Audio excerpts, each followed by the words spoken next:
In today's video, I'm going to teach you how to add a new container in Card. By the end, you'll know exactly how to place a container, set it to use columns, fine-tune the column widths, and get it ready for your content. Start on card.co. From the home page, open your dashboard. This takes you to a list of your sites. Click the project you want to edit and the card editor will load. Give it a second if your site is image heavy.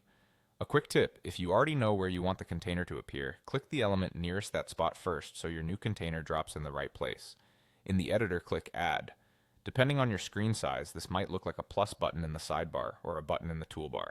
From the element list that appears, choose Container. A container is a structural block that lets you group elements, control spacing, backgrounds, and importantly, layout.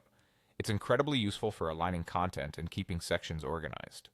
With the container selected, look for the Type dropdown in the panel. Click it to choose how this container should behave. For side-by-side layouts, select Columns. This switches the container into a multi-column layout so you can place different elements next to each other, like text on the left and an image or form on the right. Next, adjust the division of the columns by setting the percentages. Common choices are 50-50 for equal emphasis or 70-30 when you want a primary column and a supporting column. Aim for clean numbers that reflect your content hierarchy. Keep mobile in mind. Card will stack columns vertically on smaller screens, so make sure the order of columns still makes sense when stacked. If you need more than 2 columns, click Add to create another one. 3 columns are great for feature highlights or logos. Try not to overdo it though. Too many columns can look cramped, especially on narrow devices. Use consistent spacing and watch your line lengths for readability. Once you're happy with the layout, click Done. Your container is now set, and you can add elements inside each column.